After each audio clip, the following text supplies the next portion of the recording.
સૂર્યપુત્રી તાપી માતાના જન્મદિને ઓવારાઓ પર સફાઈ સહિતની કામગીરી કરાઈ હતી। ત્યારે સામાજિક આગેવાન દ્વારા સફાઈ અભિયાન સાથે તાપીના તમામ ઓવારા પર સિક્યુરિટી ગાર્ડ મૂકવા માંગ કરાઈ છે, કારણ કે ઓવારાઓ પર ગેરકાયદે પ્રવૃત્તિ થતી હોવાનું જણાવ્યું હતું।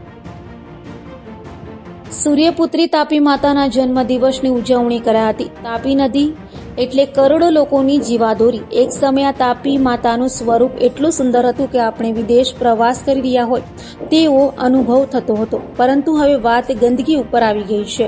આજે અશ્વિની કુમાર, રામનાથ મહાદેવ ઓવારા પર હરીશ ગુર્જર તેમજ સુરત શહેર કોંગ્રેસ દ્વારા સફાઈ અભિયાન કાર્યક્રમ યોજાયો હતો, જેમાં તમામ કાર્યકરોએ તાપી માતા ઓવારા પર ખૂબ મહેનત કરી સફાઈ કરી હતી।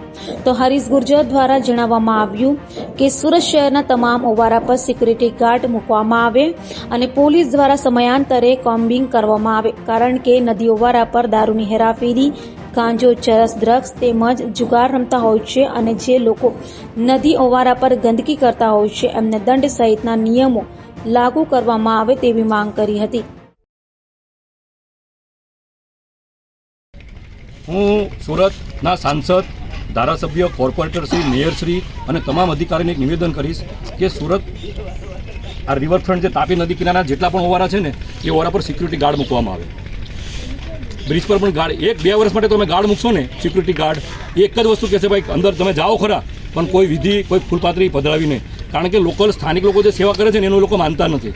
એટલે મારી તમામ અમારા વિસ્તારના જે દર્શના જરદોશબેન છે, CR પાટીલ સાહેબ છે, ભાજપના જે પણ અમારા કુમાર કાનાણી સાહેબ છે, જે પણ ધારાસભ્યો બધા આમ આદમી પાર્ટીના તમામ રાજકીય કોંગ્રેસ પાર્ટી હોય, શિવસેના હોય, તમામને હું નિવેદન કરી બધા એકજૂટ થાઓ અને આ જે નદી ગંદી થાય છે એના માટે તમામ ઓવારા પર સિક્યુરિટી ગાર્ડ મૂકવામાં આવે અને સિક્યુરિટી ગાર્ડ પણ એકદમ સ્ટ્રિક્ટ કે કોઈ પણ સામગ્રી નીચે નહીં આવે। આ 1 વર્ષ, 2 વર્ષ, 3 વર્ષ તમારો ખર્ચો થશે, પણ તાપી નદી જે સાફ થશે ને સાહેબ, એમાં જે બજેટ છે ને 400 કરોડ ને 400 કરોડ બચી જશે। આજે 400 કરોડ ક્યાં જાય છે મને નથી ખબર।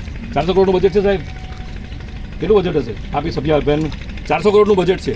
હવે 400 કરોડ બજેટમાં પેલા અહીંયા બતાવું તમને, અહીંયા પેલા ચાંદીના પેલા ઘડા, આ ઘડા નાખેલા ઘડા, આ ઘડાના સ્ટેન્ડ છે, એ ઘડા બી ગાયબ થઈ ગયા છે। આ ઘડા બી નાખેલા એ વર્ષો જમાના પહેલા, એ ઘડા બી ગાયબ થઈ ગયા છે। તમે જે કચરાપેટી મૂકો છો એ બી ગાયબ થઈ જાય છે, ડસ્ટબિન બી ગાયબ થઈ જાય છે, કારણ કે અહીંયા ન્યુસન્સ વધારે છે ઓવારા ઉપર। દારૂ, જુગાર, આ ચરસીઓના અડ્ડા બની ગયા છે ઓવારા પર। કોઈ મા બેન દીકરીઓ ઓવારા પર આવી શકે એવી પોઝિશન નથી। એટલે મારી તમામ રાજકીય પક્ષોને નિવેદન છે કે દરેક ઓવારા ઉપર સિક્યુરિટી ગાર્ડ મૂકવામાં આવે। સિક્યુરિટી ગાર્ડ એવી સ્ટ્રિક્ટ એકદમ કે કોઈ પણ નિસર્ગને નીચે નહીં આવવા દેવામાં આવે, કોઈ પણ જાતની મૂર્તિ પધરાવવા દેવામાં નહીં આવે। કોઈ પણ તહેવાર હોય એના માટે કૃત્રિમ તળાવ બનાવો પોતપોતાના વિસ્તારમાં, કુમાર કાનાણીના વિસ્તારમાં બનાવે, સાંસદ એના વિસ્તારમાં બનાવે, મુકેશ પટેલ એના વિસ્તારમાં બનાવે, મતલબ પોતપોતાના વિસ્તારમાં કૃત્રિમ તળાવ બનાવવામાં આવે।